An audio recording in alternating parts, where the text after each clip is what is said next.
we found the money to do this. We just approved the contract. We're going to build this new. Hello, everybody. How you guys doing? My name's Ibu, and we're here with Councilmember Andrae Gonzales. We're in City Hall. This is Runner on the Air, and we're actually on the road. So we've got a very special guest today, and please feel free to introduce yourself a bit. My name is Andrae Gonzales. I'm so happy that you're here at City Hall, right here in downtown Bakersfield. We're actually on the 5th floor in the city manager's office, and so it's like very fancy. I don't get to work up here all the time, but yeah, it's very nice, and this is where a lot of the important decisions about the city are being made. But I've served on the Bakersfield City Council for 9 years, if you can imagine it. 9 years. Yeah, for 9 years. Actually, this coming week, next week, will be my 9th anniversary on the City Council. Congratulations. Thank you. And actually my 15th year as a elected official, because I served 6 years on the Bakersfield City School Board of Education. Okay. So it's sort of my quinceañera, if you can think of it, like for public service. And so I'm really proud to serve this community. I was born and raised here in Bakersfield, went to East Bakersfield High School. And so I really have had a huge heart for this community. I had a chance to go off to college. I went to UC Berkeley and I studied there, but I knew when I graduated, there was only one place in the world that I wanted to be. And that was right here in Bakersfield. Trying to give back to our community and trying to do whatever I could and contribute however I could to help make this place a better place for all families, for all young people, for people who are coming up behind me, for our families. Everyone in our community who calls this place home deserves to have safe, healthy, clean communities and neighborhoods. And every young person or anyone who's ambitious or wants to should have an opportunity to get ahead in life. Absolutely. And should have an opportunity to find that American dream, whatever that means to them, whether it be owning a home, whether it be starting a business, whether it be getting an education and having a career. And I want to make sure that Bakersfield is a place where those dreams can be realized, where people don't have to go away somewhere else to get an education. They can go to CSU Bakersfield and they can have a professional career right here in Bakersfield. And that is something that we have to create. It doesn't just happen. Like cities don't just come out of thin air. Absolutely, yeah. Cities are created, and great cities don't just happen by accident. It happens through leadership. It happens by people like you and me who get together, who want to do things, who have big ideas and then pursue it incessantly, ambitiously, who go after it and who never quit and who fail, who go through struggles, but who keep on going. And that's what I want to see more of, because I believe Bakersfield is a great city. I believe that there are a lot of great things about it. But in the future, we can be an even greater city. We can be an even better city, and we have to work towards it. We have to build towards it. And I like how you said, like, great cities don't just come out of thin air. It takes work. Obviously, you guys are doing your part. As a community, how can we help and kind of help our council members make their job easier? Because it takes, two to tango, right? Yeah. So how can we all collectively make, Bakersfield a greater city? I love that question, because I think, today's society, there are so many influences that have trained us all to just be consumers. Absolutely. Right? So we're always, like, whether it be on social media, primarily on social media, we're being sold everything, right? What tastes good, looks good, smells good, feels good, right? To buy. And we have been distilled into just being consumers of everything, including consumers of community, consumers of community experiences. We look at, what events are happening in the community? What groups are there that we can get involved with? What volunteer activities can I volunteer for an hour or two? But behind all those events, all those groups, all those activities, there are people who are creating those things, who are making those opportunities happen. Those are the producers. Those are the creators. And what I want to see and I want to encourage is more of us to be creators, not just the consumers, but just also the creators, the producers, those who are actually making things happen. And we all have, you're right, it does take two to tango, but we all have a sense of agency. We all have, every single one of us has special gifts and talents that are unique unto ourselves. And we need to contribute that into our community. And that's what helps us become a much fuller, much more vibrant community. Absolutely. Is when we all become contributors, not just consumers. Consumerism is fine to a healthy level, right? But we become a much greater community when we have far more creators. So when we have lots of people doing lots of different things. I represent downtown Bakersfield, and that's been my mantra for the last 9 years. My task was to help revitalize downtown in the urban core. And Bakersfield's downtown was a very sleepy, very rundown, abandoned downtown for decades. For decades, there was no investment, and people were building new development out on the west side and out on the south side, and it all started with the Valley Plaza Mall in the late 70s. Like, everything just started moving outward, and there was a disinvestment in downtown Bakersfield, the core, in our core. And so all the historic buildings, all the older buildings, either were abandoned or became cheap rental units. So as a result, there's not a lot going on downtown for a long time. And then suddenly there was some investment, right? And so my job when I got onto the scene in 2016 was to see how we could actually double down on that initial investment. The Padre Hotel, for example, had been revitalized. How do we build off of that and expand it throughout the community? And so it wasn't just me. There's a lot of people, a lot of developers, a lot of business leaders, a lot of community members who had great ideas and who gave their time, energy, and money and resources to make these things happen. And as a result, 9 years later, we have seen a far better downtown Bakersfield, and we're not done yet. We still have a lot more to do. But behind it all are hundreds of people who are contributing their own gifts and talents, their own special expertise to downtown Bakersfield. Whether it be a developer who has extra money and who's turning an old building into something new, like the Woolworths building, renovations, or whether it be just a young person who has only the backseat of her car and she wants to start a little farmer's market or flea market, like Kern County Vintage Flea. I mean, it doesn't take all. You don't have to have $1 million to make things happen. But it's those types of risks, it's those types of initiatives that people have made on their own that have made downtown what it is today. And we need a lot more of it. We need a lot of people, lots of people doing lots of interesting things and unique things, big and small, for our community. And I wanted to ask, you've been, like you said, born and raised, so you're a Bakersfield native. I'm sure you've seen the amount of people that have moved here over the years. How do we get that population involved? Because like you said, you're born and raised, so you felt it, Bakersfield, and what we need to do to grow. So how do you get the population of people who are newcomers, how you get them involved into this community and invest as much time as someone who's lived here for a long time? I love that question too, because you ask a lot of great questions, by the way.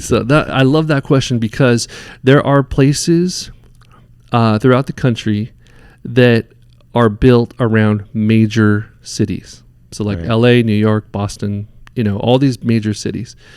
And they're called bedroom communities. And I hate that term. The bedroom community, what that means is that people work in the major city, but then they move, they travel back home where they sleep and they, raise their family in those neighborhoods. Okay. But it suggests a very passive approach to living, in a community. Like, I'm just there to sleep at night. It's a bedroom community. And what I want to create is a vibrant community. I want Bakersfield to be a vibrant community, not a bedroom sleepy community. I don't want all of our talent to go to LA during the workday, only to come back at night to sleep, and then go to LA on the weekends to spend money and to get culture and to participate in community, only to come back to sleep at night. That does not make our place better. It doesn't make it vibrant. What makes our place vibrant is by having people participate, by having people contribute. And it's getting harder. It's getting harder. Yeah. We know that loneliness is becoming an epidemic, particularly among young men. People are further apart than ever, and they're more trapped by their phones and by screens and by social media and by everything else, but they're not connecting. And just, and it's a part of our DNA to be associated with one another, to connect, to human interaction. You're right. Have that connection with one another. Yeah. We're losing that, and people are becoming lonely. They're depressed. Suicide is contributing. Is a result of that, and so. We have to build our community in a way, like I'm talking about, like the actual infrastructure of our community. Absolutely. We have to build it in a way that connects people, not distances people. Unfortunately, what we've done over the last 20 years is we built a lot of housing development out on the outskirts, on the northeast side, and the south side, and the west side, that actually moves people further apart from one another, right? Than it does to actually connect one another. Right. That's a problem. But we can overcome that. And the way we overcome that is we create those opportunities for people to connect, those spaces. We call them in community work, we call them third spaces. Not home and not work. It's another place where you can go, connect, and actually meet new people. Right. We're trying to create more third spaces in downtown Bakersfield where people can just go, chill, have a good time, and connect with a random stranger. I've actually seen that. Myself. Have you? Good. Working, yeah. And so we have to create those interesting places. We have to encourage more investment in those third spaces, and we also have to create opportunities and occasions like events, right?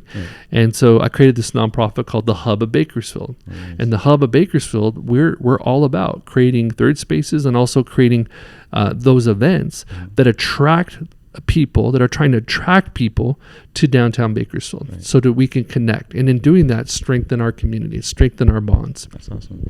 So with more expansion, because obviously we do want to expand as a city. So with more expansion outskirts, will there be more hubs placed in those areas? That's a great, man. You need to run for city council, honestly. Like you have some great ideas, because we've talked about that. This is a map of Bakersfield. So this is I don't know if you guys can see it on the screen here, but okay. So this is my ward right here, Ward 2. This is the urban area, most historic part of the city. And this is when the city was actually a city. We were building it to actually connect with one another. Okay. So I'm very proud of this section of Bakersfield. And then over time we expanded outward, which is nothing wrong with that, but it's just a different sense. Like we have to work towards it. A lot of single family homes that are built in the new developments, like housing tract after housing tract. Again, fine, but where do we connect? How do you build community? How do you pull people in? Some of the shopping centers, like in Southwest, the Marketplace, for example, have tried to do some of that, which has been good. But we've talked about, and one of the ideas that has been floating out there for a couple of years is, we have this central hub right here in downtown Bakersfield, but should we have a city center or some sort of hub and connection point on the southeast side and the south side and the northeast side that kind of pulls people in? Cool. And it will be cool. And also, these neighborhoods. I mean, what's your favorite city to visit? Do you have one? Off the top of my head, probably LA. LA? Yeah. Okay, what's your favorite neighborhood in LA? Probably Santa Monica. You like Santa Monica? The beach. Yeah. All right. Excellent. Yeah. Well, that's great. I mean, I like Silver Lake, and there are some there's some other areas that I like to go to as well. But these neighborhoods are what makes community, right? The spaces. We talk about it in terms of hardware and software, just like a computer, right? You need hardware and you need the software. Software is like all of the events, all the activities, all the things that we want to encourage everybody to do, not just consume, but also produce. But the hardware is like the infrastructure in the city, like how we build our roads, how we build our parks, like where we build our parks, where we build our community centers. Are we building more libraries? Are we building more resources like that? Like we should all be asking those questions as citizens of this community, right? Like, and who is responsible for all of that? Part of it is the city, part of it is other folks, other agencies, state, the county. And so we need to ask ourselves those questions and really think through, like, all of us should have a vision of how we want or how we envision Bakersfield in its future, and then begin advocating for that. Right. And then I had one more question concerning the hubs, because I feel like I grew up here. I moved here when I was about 10. So I've grown up here for about 13 years. And people don't realize Bakersfield is really like a melting pot of a bunch of different cultures. Yeah. So in terms like the hubs and like these different places, how can we kind of use that in our favor? Like, I'm from Nigeria. You know, I have friends that are Hispanic, friends that are Asian. Yeah. How can we use that in favor instead of, as we've seen, like society likes to use it against us? But we could use that, you know, to bring people together as well. So how can, you know, we do that? Yeah. So it goes back to what we've been talking about. We've got to create the spaces, those third spaces, right? You got to create a place for people to go. Yeah. Feel comfortable. Feel comfortable, right. One of the best places that I go, where I see the most diversity, is my church, St. Philip's Catholic Church. Yeah, I go there too. Yeah, and I see so many people from all over the world, all walks of life. Yeah. And so it is really inspiring to see, and I get to interact with people. Now, that's 1 hour out of the whole week, and you know, there's not a lot of. Everyone kind of most people rush to their car and then take off after that. But we need to create opportunities for people to say, look, let's get together. Let's find those places where people are willing to go and just hang out and, you know, connect with one another. Absolutely. And in bigger cities, that's what happens all the time. In bigger cities, you're forced to connect with other people. And I respect, you know, people's boundaries, and some folks would rather not connect with others, and they just want to, you know, stay on their own. I respect that. That's a way of life. But for me, in my life, like, I'm a people person. I want to meet new people. But even more than that, just as a community leader, I know, and I've studied how other communities grow, and how they grow in a way that strengthens their community, that actually enriches their community, that raises people out of poverty, that creates a strong middle class, that creates a vibrant economy, that creates a healthier community where people are actually physically healthier and more prosperous, right? And those cities have one thing in common, is that they're connecting. They have those places where people connect with one another, and there's real value to that. And there's so many different examples throughout the country, and actually throughout the world, where by bringing people together and the level to which people connect actually contributed to longevity in people's lives, like actually contributed to better health indicators. And so, you know, that's what I want for our community. And as much as we want to produce additional housing, and I'm all about it, and I want to see more housing being built, we also have to be very intentional about how do we create spaces where community is formed and strengthened over time. That's awesome. But it doesn't just happen. Yeah, it takes work. It takes work. I like how you were born here. I think, to me, that's, you know, something that, like, you could see the passion, like, you know, that where it comes from. I wanted to ask, from, you know, as much as you can remember from a kid till now, what's been, like, just your favorite things about Bakersfield and this community? Yeah, that's a great question. So I think there were a couple places that I really loved as a kid. One was some of our parks, and you know, the playgrounds were so whimsical in a way. You know, there was a park near our house in East Bakersfield that we would go to, and one of the playground toys was this big rocket ship. So kids could actually, climb inside. There was a spiral staircase all the way up to the top of this rocket ship, and you could, pretend to blast off, right? And then you come down, and I pretended that all my siblings were aliens, and so they didn't appreciate that one, but it's important for kids to be able to be creative and be imaginative and get out there. So we have to create those spaces. So playgrounds are really important for us too. That's where it starts. But there was another park that had a big robot, a massive robot, where people could climb inside, right? But it sparks a lot of curiosity, a lot of imagination. Yeah. And then the other pieces that I really enjoyed was our civic auditorium. We call it now Dignity Health Arena and theater.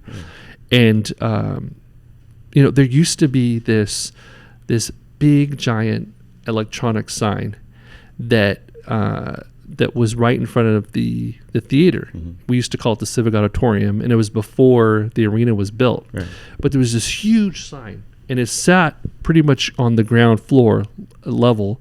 And so when cars passed by, like when my parents drove by it, and I was in the back seat as just a child, I could peer out of the window, and I could see this huge, giant sign, right, electronic sign, that would, announce the upcoming event or whatever the community event was. Yeah.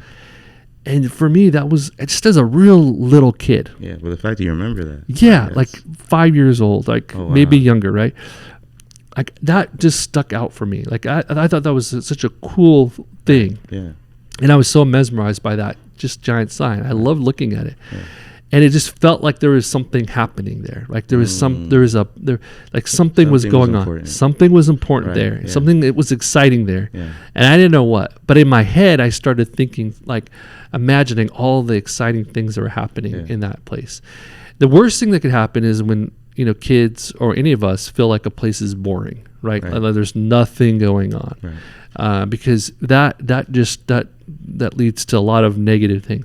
But when you feel that sense of excitement, like something's happening, it becomes interesting. It becomes it makes you curious. Like you go down a certain road, and so this sign was like such a big part of it. It's a very simple thing, right? So I'm making a point here. I'm going full circle. So years ago they got rid of it. They built the arena, which was cool, and then they built this huge electronic billboard, modern billboard, but they put it way up in the air. And so it's harder, unless you're at a distance, it's harder to see, and it's far harder for children to see because it's not at that eye level. So a few years ago, I started advocating because the arena is in my district. Yeah, it's in my ward. So I started advocating for a new sign. We needed a new sign. I mean, the current one is, has some repair issues. Right. But what I wanted to see is this large, giant sign that went all the way up into the air, but also went further down so that children could see it from their vantage point in passing vehicles. That's awesome. We found the money to do this. We just approved the contract. We're going to build this new electronic sign. Hey, you heard it here first, guys. This is exclusive, right? It's exclusive. Thank you for sharing. That's awesome. Yeah. So it'll be coming soon. Yeah. But that'll be exciting. And, I know it feels like a very simple thing, and you but it's a big deal. But, for me, at a personal level, that little 5-year-old kid, little 5-year-old Andre, that meant the world. That sparked so many new ideas, and so I'm excited because we will never know. But how hopefully there's another child who passes by there and gets excited about all the things that are happening, and creates that sense of wonder for them. Dude, that's awesome. Hey, you guys heard it here, folks. New sign coming soon. We don't know when yet, but it's coming. Councilmember Gonzales, you've been great, and I really thank you for taking the time out of your busy day to come and sit down and chat. Yeah. One more thing, though, I just a little bit of advice, because, like you said, we live in a time where a lot of people might feel lost, might feel lonely, and it's not completely their fault. Yeah. Sometimes it's just social media, the way things go. So just a bit of advice to those who maybe want to find that, sense of community, but they just don't know how or where to look or where to go?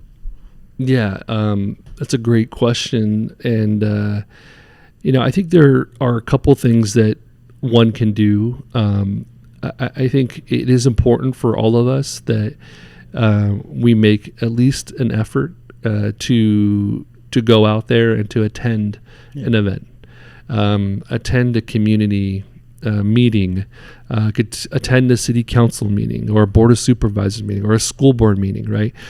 But just showing up is like literally half the battle. Job, like I used to hear that as a kid and used to think it was a cliche, but it is so true. Yeah. The fact you just show up is just half the battle, because you never know. Like, people are watching, people are seeing, they will notice you. Right. And if you show up enough times, people will remember you. Yeah. And so it's really important just to push yourself and just to get out there and just to attend an event. You don't have to participate or speak or anything. Just attend and just take a step. Just take one step. And then if it works, take another step, right?